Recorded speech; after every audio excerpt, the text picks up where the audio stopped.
Hey everyone, welcome to Discover Creations. My name is Gareth and this is my little corner of the internet for playing with my food. I just got back from Tenerife, well, I say just, about a week or two ago. Absolutely loved it out there and there were so many cool flavours. I didn't think the food was going to be as good as it was. It was so good. Everywhere we went, the general standard was fantastic.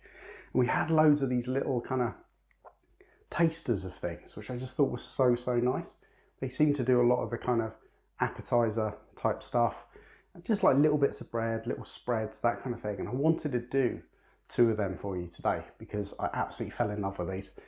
Even sort of like breakfast food for me, it was just absolutely perfect and great as a kind of starter. They could be fantastic. So I'm going to do two of the ones I tried that was so good, and those are a chorizo spread and a goat's cheese with kind of semi-caramelized onions and garlic all mixed in. It creates this wonderful, sweet, kind of beautiful tasting. I thought that was great because you've got meat dish, vegetarian dish. So if you're wanting to do something like this for just a couple of little appetizers, this would go beautifully. So we get started on my new board, which I don't know if you can see. Fantastic, this. Just gives it that little bit of height, which means no more bad back. It's fab. I hope you can see it, but a friend of mine made it and it's even got the little inlay. This came out so much when I ordered it. I wasn't expecting anything as cool as this. It's really going to help me out as well because, yeah, what I don't want to do is end up having to give up making YouTube videos because my back's gone. So we'll keep this, and this will keep me cooking even longer. So love him for his stuff. Does some wonderful little ornamental stuff as well. So check him out on Instagram. Oliveira's absolutely cool stuff, and see if there's anything there you like. So we're going to crack on. And we're going to start with the chorizo one. So grab yourself some chorizo, funnily enough. And you're going to want 100 grams. So we're not going to make a massive amount. We're going to make enough really to fill like one of those kind of dip pots. They're perfect for this. So we're going to take about 100 grams of chorizo, which is about that much. And then we're going to skin that. So to do that, just running the knife down the back, watching your hands. This is a little dangerous. And then all you have to do is just peel that skin off like that. And then it's a case of just chopping it up really small. Again, the smaller you do it on this one, the kind of better, mostly for your blender or your chopper or whatever you've got, because yeah, it's a little bit harder than the usual stuff you'd be blending in there. But you'll notice once you've got that skin off, it kind of softens up a bit. And it's worth saying this is a ready-to-eat chorizo, so we're not using the kind of, cookable one, just because I want to make this as simple and quick as possible.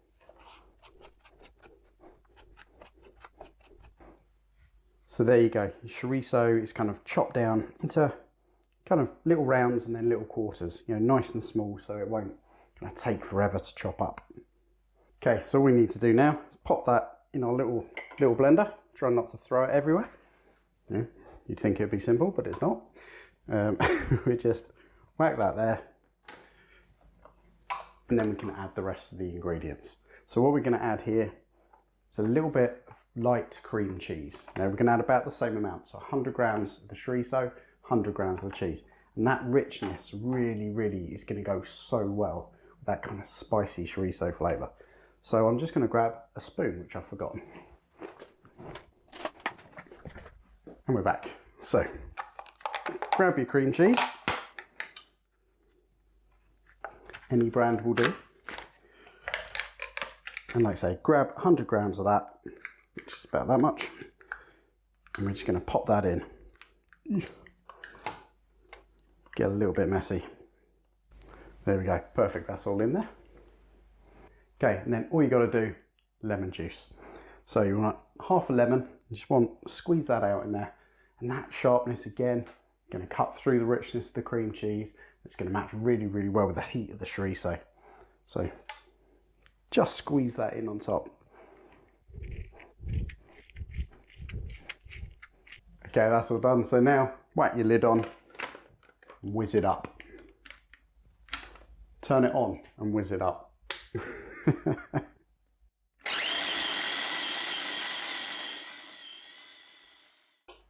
Oh, that looks fabulous.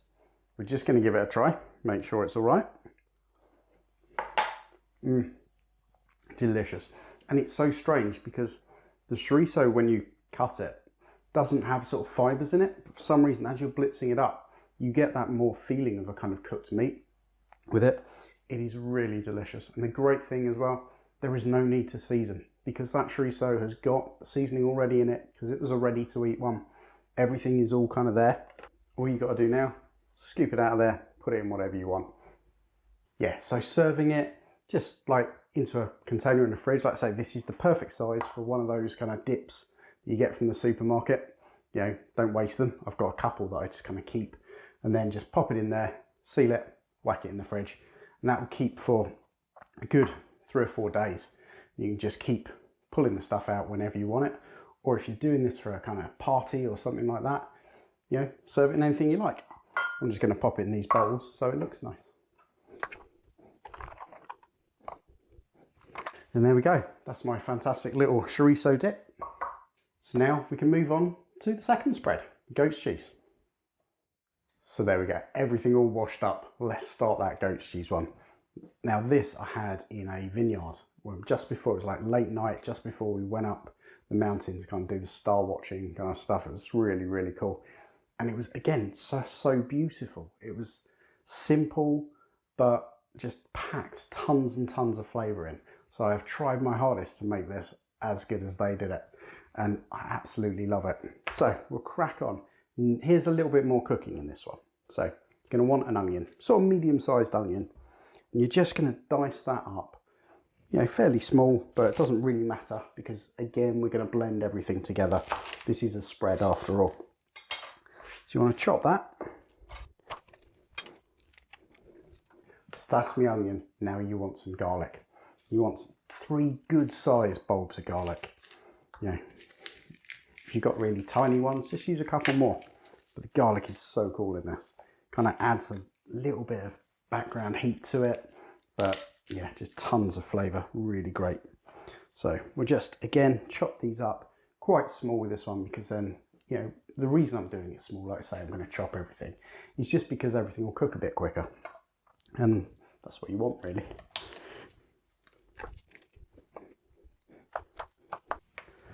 So there we go, onion and garlic all chopped up nicely. Now we can just head over to the hob, get that kind of caramelising down a little bit. So here we go.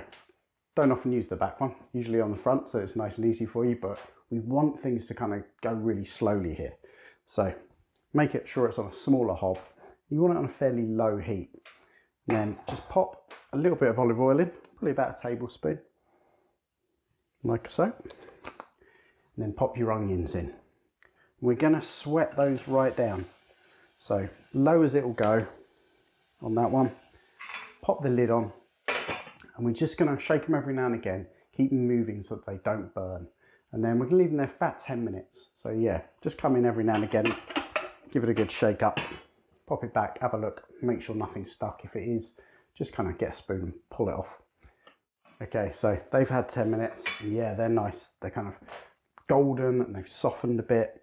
So now we want to add in some sugar, and that's just going to help with the sweetness, and it's going to give you that element of the sort of thing you'd get if you caramelized it, but without going to that point where it's a little too strong. So we're just going to add just a tablespoon of granulated sugar in there, like so. This is quite a strong thing. You're not going to want a lot. I mean, one of these is going to feed probably 4 people quite easily. So we'll just leave that on there. Pop the lid on, keep shaking it again every so often. Give it another 5 minutes. Okay, great, yeah. It's not caramelized too much more. We've kept it very low. It's kind of just sweating. So we now pop our garlic in. So that's had its 5. We're just going to give it another 5 minutes just to soften that garlic right down, because it's going to be far too kind of bitter and harsh if we don't. So again, just going to keep that. Probably start using a spoon. Makes life a little easier. And then again, just on very low heat. Keep that sweating down for 5 minutes. That's done. Yeah, it's lovely. It's got that kind of golden colour to it. but it's not gone too far, which is exactly where we want it. So we don't want to change the colour of this. We want to help the goat's cheese and kind of bring some flavour to it, but we don't want to overpower it. So that's all done. Pop that there. Let that cool down for a bit. So because we're going to blend it, don't want to put it in hot with the goat's cheese. Everything will melt, will go a bit funny.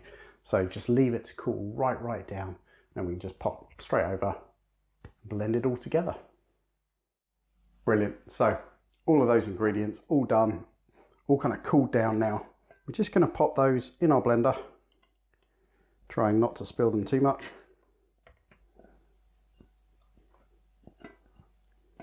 There we go. And then goat's cheese. Now obviously I can't bring back too much Canarian goat's cheese, so I've gone over to Wales for this one. And you're just looking for a soft kind of goat's cheese, you know, one that's not all rinded. So beautiful stuff. You want 100 grams. I mean, this pack is 125, so I'm going to put the whole lot in because 25 grams doesn't matter between friends. And we'll just pop all of that in there. So that's done. That's the basis of our spread. Now let's just blitz it up. Cover your ears.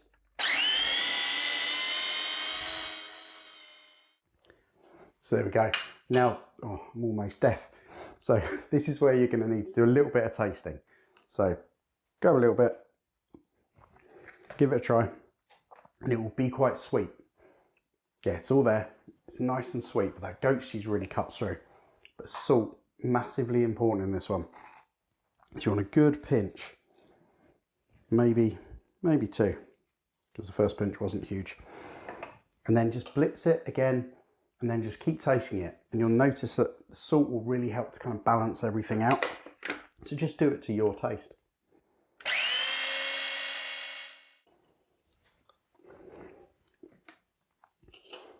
Perfect.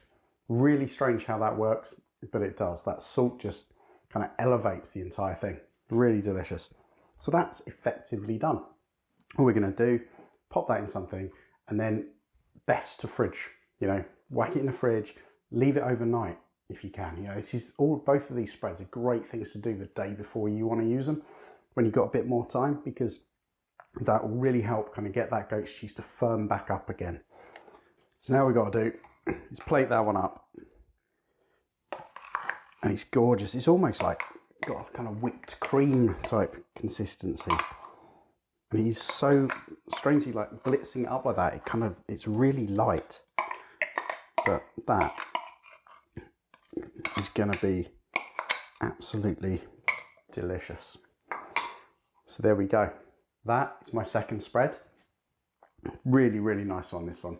And like I say, you got your chorizo with your meat, and this is kind of a vegetarian one.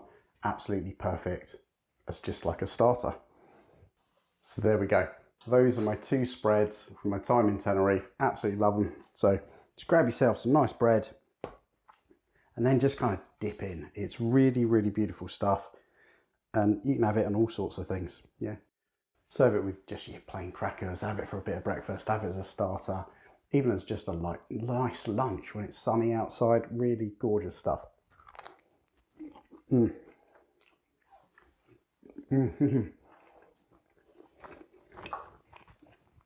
Strong, but super flavoured. Both of them are. They're so good. So I hope you enjoy it. I hope you give it a go, and I'll catch you next time. Cheers.